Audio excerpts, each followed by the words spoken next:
વિદ્યાર્થી મિત્રો લડવા માટે તૈયાર છો ને? વિભાગ ડી, વિભાગ સી અને વિભાગ બી ના આઈએમપી વિડીયો મૂકી દીધા. હવે વારો આવ્યો વિભાગ એ, હેતુલક્ષી. યસ, હવે હું તમને આજે આ વિડીયોની અંદર મોસ્ટ આઈએમપી પૂછાય જ જશે એવા મોસ્ટ આઈએમપી હેતુલક્ષી આપવાનું છે. 24 માંથી 24 માર્ક્સ પાક્કા આવશે. ડોન્ટ વરી, વિશ્વાસ રાખો, 100% આવશે. તો ચલો વિડીયોની શરૂઆત કરીએ. એન્ડ સુધી બધા જ હેતુલક્ષી જોઈ લેજો. ઓકે, ચાલો તા. વિદ્યાર્થી મિત્રો, વિકલ્પો સૌથી પહેલાં આપણે વિકલ્પો જોઈશું. યસ, વિભાગ ડીના આઈએમપી મૂકી દીધા, વિભાગ સીના પણ આઈએમપી મૂકી દીધા છે. અને હવે આજે 28 તારીખે તમારે પેપર છે અને એના માટે મોસ્ટ આઈએમપી હેતુલક્ષી લઈને આવ્યો છું. શાંતિથી એક વખત જોઈ લેજો, આમાંથી જ પૂછાશે. તો ચાલો આગળ વધીએ. સૌથી પહેલાં વિકલ્પો, નીચેનામાંથી કયો કૃત્રિમ સૂચક છે? કૃત્રિમ સૂચક છે તો જવાબ આવશે ફિનોલ્ફથેલિન. ઓકે સ્ટુડન્ટ્સ, ચેપ્ટર આધારે છે, કયા ચેપ્ટરમાંથી વિકલ્પ પૂછાય છે, ખાલી જગ્યા પૂછાય છે એના આધારે છે. આ તમારું ચેપ્ટર નંબર 2 એસિડ, બેઝ અને ક્ષાર છે. આગળ વધીએ. સંતરામાં નીચેના પૈકી કયો એસિડ હોય છે? તો યાદ રાખજો, કયો હોય છે? Citric acid. ત્યાર પછી નીચેના પૈકી કયું ઘનત્રીય સૂચક તરીકે વપરાય છે? તો વેનિલા અર્ક. આગળ જઈએ. હળદર પત્ર NaOHના દ્રાવણ સાથે કેવો રંગ આપે છે? તો લાલાશ ભરતો કથ્થાઈ. વિદ્યાર્થી મિત્રો, તમારો સમય નહીં બગાડું, ઝડપથી પૂરું કરવાનો પ્રયત્ન કરીશ. ફિનોલ્ફથેલિનનું દ્રાવણ બેઝ સાથે કયો રંગ આપે છે? તો કેવો આપે છે? ગુલાબી રંગ આપે છે. આગળ વધીએ. કઈ ધાતુ મંદ HCl સાથે H2 વાયુ મુક્ત કરતી નથી? તો જુઓ, ઝીંક કરે, Fe કરે, Mg કરે. Cu કરતો નથી, કારણ કે Cu જે કોપર છે ને એ હાઇડ્રોજન કરતાં ઓછો ક્રિયાશીલ છે. યાદ રાખો, આ બીજા બધા કરશે કારણ કે એ હાઇડ્રોજન કરતાં વધુ સક્રિય છે, એટલા માટે. આગળ વધીએ. નીચેનામાંથી કયું સંયોજન એક જ સમાનાર્થી શ્રેણીમાં આવતું નથી?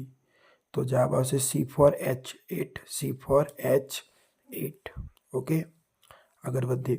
હવે તમારો એ ચેપ્ટર નંબર 4 કાર્બન અને તેના સંયોજન આવી ગયું. નીચે દર્શાવેલ સંયોજન બંધારણ પરથી તેનું નામ જણાવો. તો આ બંધારણ છે અને એનું નામ જણાવવાનું છે. તો અહીંયા જુઓ, 2 કાર્બન છે, OH છે એટલે આલ્કોહોલ, એટલે એ થઈ ગયું ઇથેનોલ. ઓકે, 3 કાર્બન તો પ્રોપેનોલ થાત. આગળ વધીએ. નીચેનામાંથી બ્યુટેનાલનું આણ્વિય સૂત્ર જણાવો. બ્યુટેનાલ. વિદ્યાર્થી મિત્રો, બ્યુટેનાલ. તો જવાબ તમારો આવશે option C, C4H9OH. C4H9OH. Okay, butanol છે એટલે C4H9OH. 4 કાર્બન એટલે બ્યુટેનાલ. ઓકે, આગળ વધીએ. 2 ચેતાકોષોની વચ્ચે આવેલ ખાલી ભાગને ખાલી જગ્યા કહે છે તો શું કહેવાય? ચેતોપાગમ. આ તમારું ચેપ્ટર નંબર 6 નિયંત્રણ અને સંકલનના આધારે છે. હા, ચાલો આગળ વધીએ. નીચેના પૈકી કયા સંયોજનમાં કીટોન ક્રિયાશીલ સમૂહ હોય છે? કીટોન. તો કીટોન એટલે ઓન, એટલે જવાબ આવશે બ્યુટેનોન. Option A. પ્રોપેનોનમાં કયો ક્રિયાશીલ સમૂહ આવેલો છે? પ્રોપેનોન. ઓન આવ્યો ને એટલે જવાબ આવશે કીટોન. આગળ જઈએ સ્ટુડન્ટ્સ. પ્રોપેનોલમાં કયો ક્રિયાશીલ સમૂહ રહેલો છે? તો આલ્કોહોલ. પાછળ જોઈને જ ખબર પડે, ઓલ. પ્રોપેનોલ એટલે ઓલ, એટલે આલ્કોહોલ. ટેસ્ટોસ્ટેરોન અંતઃસ્ત્રાવનું નિર્માણ ખાલી જગ્યા અંગ કરે છે. કોણ કરે છે? શુક્રપિંડ. આગળ જઈએ. નીચેના પૈકી કઈ જોડ ખોટી છે? અહીંયા તમને 4 જોડ આપી છે, એમાંથી 3 સાચી હશે અને 1 ખોટી છે. તો જવાબ આવશે અંડપિંડ જે છે એ અંડપિંડ ચયાપચયનું ક્રિયાનું નિયમન કરે છે. આ રોંગ છે એટલે જવાબ ડી આવશે. છોડનો કયો ભાગ ઋણ ભૂઆવર્તન દર્શાવે છે? તો પ્રકાંડ. છોડનો કયો ઋણ ભૂઆવર્તન? પ્રકાંડ. પ્રકાંડ ઉપર તરફ જાય સૂર્ય તરફ, એટલા માટે એ ઋણ બતાવે. આગળ જઈએ. સમતલ અરીસાની સામે વસ્તુને 40 સેન્ટીમીટર અંતરે મૂકતા વસ્તુ અને તેના પ્રતિબિંબ વચ્ચે કેટલું અંતર હોય છે? તો 80 સેન્ટીમીટર જેટલું હોય છે. સમતલ અરીસાની સામે એટલે સમતલની સામે તમે 40 પર મૂકો તો અંદર એ 40થી દૂર રહે એટલે 40 અને પ્લસ 40 એટલે કેટલા થયા 80. જો એ 30 હોય ને 30 સમતલ અરીસાની સામે 30 સેન્ટીમીટર હોય તો જવાબ આવે બંનેનો 30 આગળનો અને પાછળનો જવાબ કેટલો આવે 60. સિમ્પલ છે ગણિત. આગળ જઈએ. નીચેની આકૃતિમાં વસ્તુનું સ્થાન 2F અને F1ની વચ્ચે છે તો પ્રતિબિંબનું સ્થાન ક્યાં મળશે? તો યાદ રાખજો 2F2થી દૂર મળશે. ક્યાં મળશે? 2F2થી દૂર, બહુ અનંત અંતરે મળશે. 2Fથી દૂર. એ ગોલ્ય અરીસાની વક્ર ત્રિજ્યા 20 સેન્ટીમીટર છે તો તેની કેન્દ્ર લંબાઈ કેટલી? હવે તમારે ગણવાનું. સૂત્ર તમને યાદ છે ને, શું છે? R બરાબર 2F. એટલે કે જો એ ગોલ્ય અરીસાની વક્ર ત્રિજ્યા એટલે R કેટલો છે? 20 છે તો એની ત્રિજ્યા તો અડધા એટલે જવાબ આવશે 10 સેન્ટીમીટર. આરને અડધો કરી દેવાનો. જો અહીંયા 20ની જગ્યાએ 40 હોત ને તો જવાબ 20 આવત. 50 હોત તો જવાબ 25 આવત. 60 હોત ને વક્ર ત્રિજ્યા 60 હોત તો જવાબ કેટલો આવત? 30. અડધું કરવાનું. આગળ. અરીસાની સામે તમે ગમે ત્યાં ઊભા રહો પણ પ્રતિબિંબ ચડતું મળે છે તો અરીસો કયા પ્રકારનો હશે? તો સમતલ અથવા બહિર્ગોળ. યાદ રાખો, અંતર્ગોળ અરીસામાં પ્રતિબિંબ તમને ઉલટું મળશે એટલે વાસ્તવિક પ્રતિબિંબ મળશે, વાસ્તવિક અને ઉલટું. જ્યારે બહિર્ગોળ અરીસાની અંદર તમને પ્રતિબિંબ ચત્તો મળશે એટલે આભાસી. જાતે સમતલ અરીસામાં પણ એવું જ છે એટલે જવાબ આવે સમતલ અથવા બહિર્ગોળ. જો સમતલ ઓપ્શનમાં ન હોત તો બહિર્ગોળ જવાબ આવત. આગળ જઈએ. બહિર્ગોળ લેન્સ વડે કેવું પ્રતિબિંબ મેળવી શકાતું નથી? તો બહિર્ગોળ લેન્સ વડે કેવું ના મળે? આભાસી અને નાનું પ્રતિબિંબ મળતું નથી. આગળ જઈએ. માનવ આંખ અને રંગબેરંગી દુનિયા આવી ગયું. જુઓ, સામાન્ય દ્રષ્ટિ ધરાવતી પુખ્ત વ્યક્તિ માટે સ્પષ્ટ દ્રષ્ટિ અંતર કેટલું હોય છે? કેટલું હોય? જે દૂર કેટલું જોઈ શકે? તો 25 સેન્ટીમીટર. આ યાદ રાખજો, હા, મોસ્ટ ઇમ્પોર્ટન્ટ. મેઘધનુષ્ય રચાવવા પાછળ નીચે પૈકી કઈ પ્રકાશીય ઘટનાઓ જવાબદાર છે? તો સૌથી પહેલાં વક્રીભવન, ત્યાર પછી વિભાજન અને પછી પૂર્ણ આંતરિક પરાવર્તન. પહેલું વક્રીભવન થશે, કિરણ વાંકું વળશે. પછી વિભાજન થશે એટલે એકમાંથી ઘણા બધા કિરણ બનશે અને પછી એનું પૂર્ણ આંતરિક પરાવર્તન, સપાટીને અથડાઈને પાછું આવશે એટલે આંતરિક પરાવર્તન. ઓકે. તારાના ટમટમવા માટે કઈ પ્રકાશીય ઘટના જવાબદાર છે? તો જવાબ આવશે વાતાવરણીય વક્રીભવન. કીકીનું કદ નાનું મોટું કરવાનું કાર્ય કોણ કરે છે? તો કનેનિકા કરે છે. આગળ જઈએ. આંખનો દોરડો આશરે કેટલા સેન્ટીમીટર વ્યાસનો લગભગ ગોળાકાર ભાગ છે? તો 2.3 સેન્ટીમીટર. મીટર નહીં, સેન્ટીમીટર. 2.3 સેન્ટીમીટર.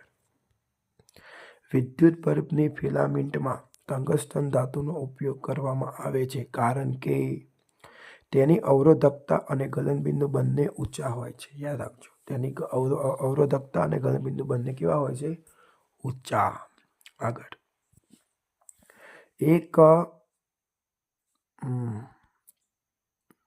એક મ્યુ એમ્પિયર બરાબર ખાલી જગ્યા એમ્પિયર તો જવાબ આવશે 10⁻⁶. આ બરાબર યાદ રાખજો. 10⁻⁶. આગળ જઈએ. વિદ્યુત ભારનો એસઆઈ એકમ કયો છે? કુલમ્બ. વિદ્યુત સ્થિતિમાનનો એસઆઈ એકમ કયો છે? વિદ્યુત સ્થિતિમાનનો એકમ કયો છે? જૂલ પ્રતિ કુલમ છે. શું છે? જૂલ પ્રતિ કુલમ. વિદ્યુત પાવરનો એકમ ક્યાં છે? કયો છે? એટલે વોટ છે. આગળ જઈએ. હવે સ્ટુડન્ટ્સ, વિકલ્પો મેં તમને આપ્યા, 30 વિકલ્પો આપ્યા. હવે આપણે ખાલી જગ્યા તરફ આગળ વધીએ. તો જુઓ, એક તત્વની ઇલેક્ટ્રોન રચના 2 8 7 છે. આ તત્વ ખાલી જગ્યા છે 2 8 7 છે ને તો જવાબ આવશે 2 8 17 એટલે ક્લોરીન. આગળ જઈએ. ખાલી જગ્યા ધાતુ ઓરડાના તાપમાને પ્રવાહી સ્વરૂપે હોય છે. પ્રવાહી સ્વરૂપે શું હોય ઓરડામાં, રૂમની અંદર? તો પારો. ખાલી જગ્યા અધાતુ પ્રવાહી સ્વરૂપે હોય છે. કઈ અધાતુ જે પ્રવાહી હોય? તો જવાબ આવે બ્રોમિન. સિન્નાબારનું રાસાયણિક સૂત્ર ખાલી જગ્યા છે HGS. એક્સ તત્વનો પરમાણુ ક્રમાંક 13 છે. તો આ એક્સ તત્વની સૌથી નજીકનો નિષ્ક્રિય વાયુ 13નું નજીક શું આવે? 10 એટલે જવાબ આવે નિયન. કાર્બનનું એક અપરૂપ ખાલી જગ્યા વિદ્યુતનું શું વાહક છે? તો ગ્રેફાઇટ. જે કાર્બનનું જે એક અપરૂપ છે શું વાહક છે? બીજા બધા અવાહક હશે. બ્યુટેનોન 4 કાર્બન ધરાવતું સંયોજન છે જેમાં ખાલી જગ્યા ક્રિયાશીલ સમૂહ આવેલ છે. બ્યુટેનોન ઓન એટલે કીટોન. વનસ્પતિ તેલમાંથી વનસ્પતિ ઘી બનાવવા ખાલી જગ્યા ઉદ્દીપકનો ઉપયોગ થાય છે. 2 યાદ રાખજો, એક છે નિકલ અને બીજું છે પેલેડિયમ. જો ઓપ્શનમાં પેલેડિયમ હોત ને તો જવાબ પેલેડિયમ આવત, પણ પેલેડિયમ નથી. જો નિકલ છે એટલે જવાબ આવશે નિકલ Ni. 8 કાર્બન પરમાણુ ધરાવતા આલ્કેનમાં હાઇડ્રોજન પરમાણુ સંખ્યા ખાલી જગ્યા હોય છે. કેટલી હશે? 18 હશે. કેટલી હશે? 18. 8 કાર્બન હોય તો તમે 8 કાર્બનની મૂકો તો વચ્ચે કેટલા આવે? 6 તો 6 ને 6 12. 12 ને પહેલા કાર્બનના 3 એટલે 15 ને છેલ્લા કાર્બનના 3 એટલે 18 થઈ ગયા ને. એમ ગણતરી કરવાની. કાર્બનની સંયોજકતા ખાલી જગ્યા હોય છે. કેટલી હોય? 4. સંયોજકતા 4 જ હોય. 4થી ઉપર ના હોય કોઈ દિવસ. 5, 6, 7 હોય જ ના. કાં તો 4 હોય, 3 હોય, 2 હોય, 1 હોય, 0 હોય. તો કાર્બનની કેટલી છે? 4. પૃથ્વીના પોપડામાં ખનિજ સ્વરૂપે કાર્બન ખાલી જગ્યા ટકા છે 0.02%. યાદ રાખજો, પૃથ્વીના પોપડામાં 0.02% અને વાતાવરણમાં 0.03%. આલ્કેનની સમાંતરી શ્રેણીનો પ્રથમ સભ્ય ખાલી જગ્યા છે આલ્કેન, મિથેન, જ્યારે આલ્કીનનું ઇથિન અને આલ્કાઇનનું ઇથાઇન. બરાબર ને? ખાલી જગ્યાની દિવાલ જાડી અને સ્થિતિસ્થાપક હોય છે તો ધમનીની દિવાલ જાડી અને સ્થિતિસ્થાપક હોય છે. મનુષ્યના લાળરસમાં ખાલી જગ્યા ઉત્સેચક હોય છે તો એમાઇલેજ. વિદ્યાર્થી, વિડીયો ગમે તો લાઈક કરજો, સપોર્ટ કરજો અને કમેન્ટ કરજો અને બીજા બધાને શેર પણ કરજો. અજારક શ્વસન દરમિયાન આપણી સ્નાયુ પેશી પાયરુવેટનું રૂપાંતર ખાલી જગ્યામાં થાય છે. પાયરુવેટનું કેમાં થાય? લેક્ટિક એસિડમાં થાય. સ્નાયુ પેશી હોય ત્યારે શું થાય? Lactic acid. મનુષ્યના દૈહિક કોષોમાં ખાલી જગ્યા જોડ રંગસૂત્રો આવેલા હોય છે 23. આ યાદ રાખજો, હા, પૂછાશે. આનુવંશિકતા છે ને એમાંથી છે. માનવ જાતિમાં જન્યુમાં રંગસૂત્રોની સંખ્યા ખાલી જગ્યા છે. માનવ જાતિના જન્યુમાં રંગસૂત્રોની સંખ્યા ખાલી જગ્યા છે 23. બંનેમાં જવાબ 23 આવે છે. યાદ રાખજો.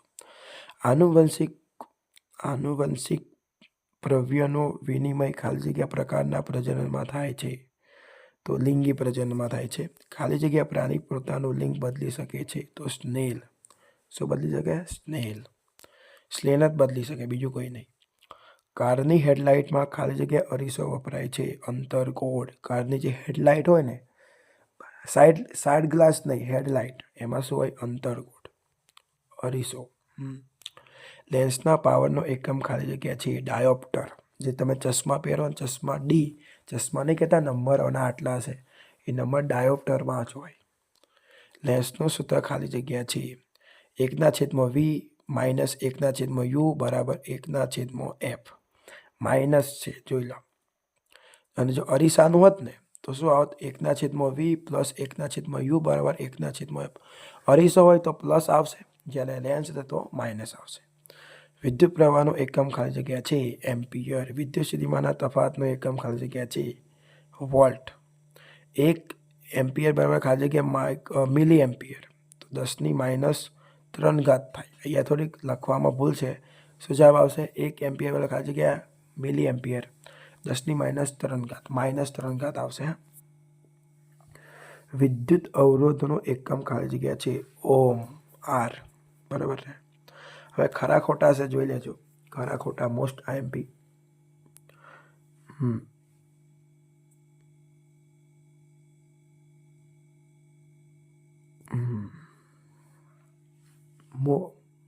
મોંની પીએચ 5.5 કરતાં ઘટી જાય ત્યારે દાંતનું સડો શરૂ થાય છે. વિધાન કેવું છે? ખરું. કવચના ડંખમાં થતી બળતરા માટે જવાબદાર એસિડ મિથાઇલિક એસિડ છે. Methanoic acid. ખરું. જો દ્રાવણની પીએચનું મૂલ્ય 7 થી 14 સુધી વધે છે તો તે સૂચવે છે કે દ્રાવણમાં H+ આયનની સાંદ્રતામાં ઘટાડો થાય છે. વિધાન ખરું છે. આગળ જઈએ. 11 pH ધરાવતું દ્રાવણ એસિડિક હોય છે. વિધાન ખોટું છે. કેવું હોય છે? બેઝિક. મિશ્ર ધાતુ શોલ્ડરને ગલનબિંદુ ઊંચે હોય છે. મિશ્ર ધાતુ શોલ્ડરનું ગલનબિંદુ ઊંચું હોય છે. ખોટું છે.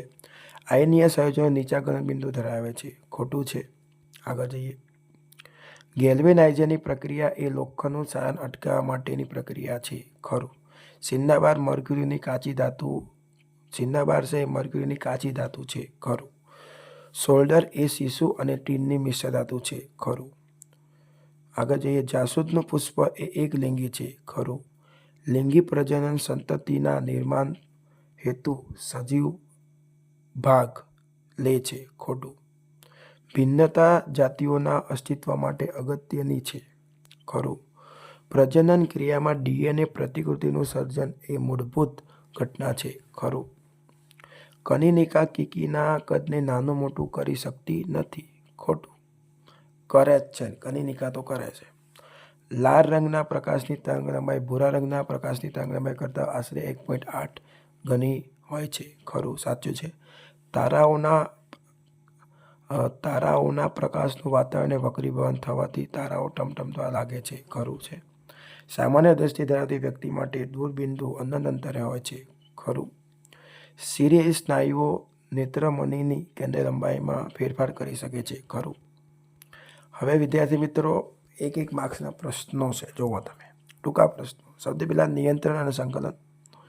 વનસ્પતિમાં ઉત્પન્ન થતા વૃદ્ધિ અવરોધક અંતઃસ્ત્રાવનું નામ જણાવો. તો જવાબ આવશે કે વનસ્પતિમાં ઉત્પન્ન થતા વૃદ્ધિ અવરોધક અંતઃસ્ત્રાવનું નામ શું છે? તો એબ્સિસિક એસિડ.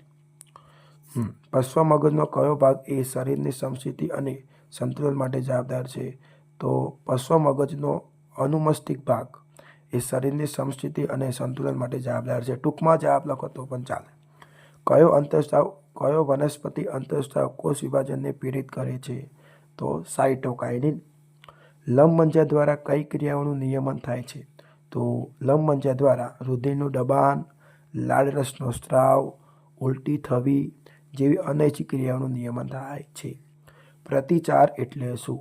જવાબ બાહ્ય પર્યાવરણમાંથી મળતી અથવા પ્રેરિત થતી ગમે તે બાહ્ય પર્યાવરણમાંથી મળતી ઉત્તેજના સામે જીવંત સજીવો જે ક્રિયા કરે છે તેને પ્રતિચાર કહે છે. બાહ્ય જે માહિતી મળે એની સામે આપણે જે કામ કરીએ, જે પ્રતિચાર કરીએ એને શું કહેવાય? પ્રતિચાર.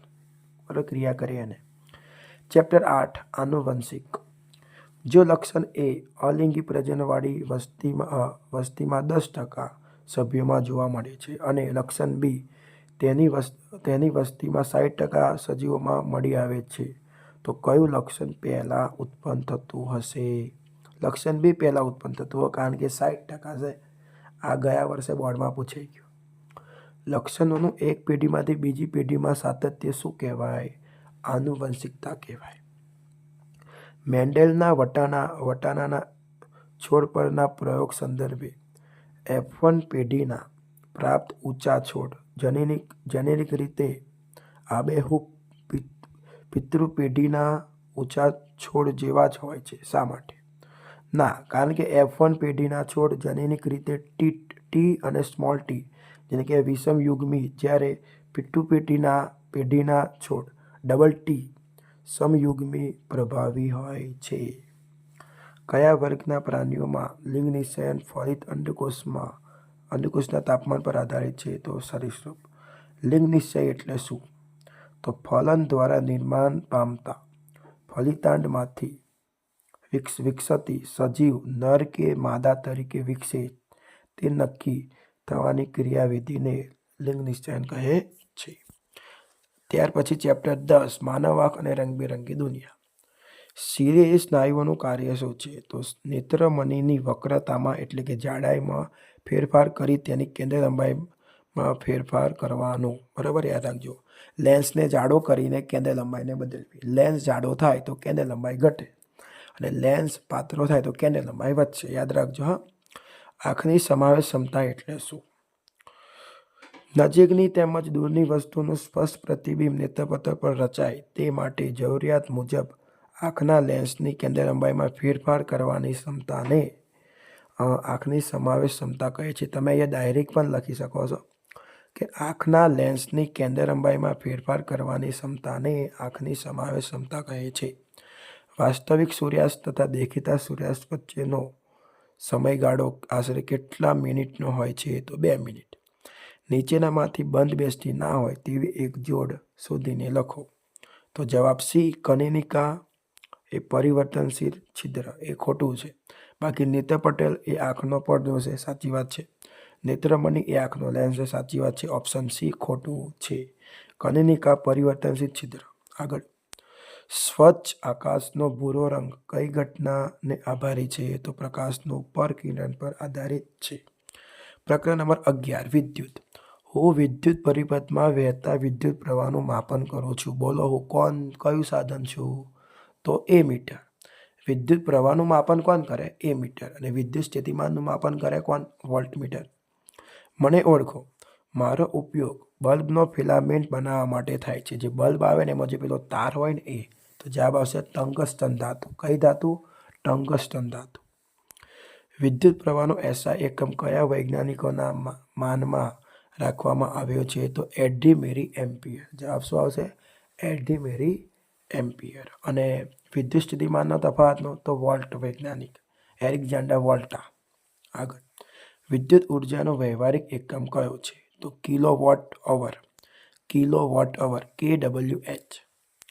જૂલનો તાપીય નિયમનો માત્ર સૂત્ર લખો. H બરાબર I નો વર્ગ RT. H બરાબર I² RT. વિદ્યુત પાવરની વ્યાખ્યા આપો. એકમ સમયમાં ખર્ચાતી વિદ્યુત ઉર્જાને વિદ્યુત પાવર કહે છે. હવે જોડકા જોઈ લો. ચલો વિદ્યાર્થી મિત્રો, જોડકા તમારા 2 ચેપ્ટરમાંથી આવે, નિયંત્રણ સંકલનમાંથી અને આપનું પર્યાવરણ. Number 1 thyroxine. શરીરના વિકાસ માટે ચયાપચયનું નિયમન કરે છે. ત્યાર પછી ટેસ્ટોસ્ટેરોન. પુરુષ પ્રજનન અંગોના વિકાસમાં. બરાબર, આગળ જઈએ. થાઇરોઇડ ગ્રંથિ થાઇરોક્સિન અંતઃસ્રાવ સાથે જોડેલ છે. અને એડિના ગ્રંથિ છે એ એડિનાલિન. એડિના ગ્રંથિ એ કયા અંતઃસ્રાવ સાથે? એડિનાલિન. અને થાઇરોક્સિન ગ્રંથિ એ થાઇરોક્સિન. થાઇરોઇડ ગ્રંથિ એ થાઇરોક્સિન. ઓકે, આગળ જઈએ. સાઇટોકાઇનિન શું કરશે? તો કોષ વિભાજનને પીડિત કરે છે, યાદ રાખજો. જ્યારે જીબ્રેલિન એ શું કરશે? તો પ્રકાંડની વૃદ્ધિમાં મદદરૂપ થાય છે.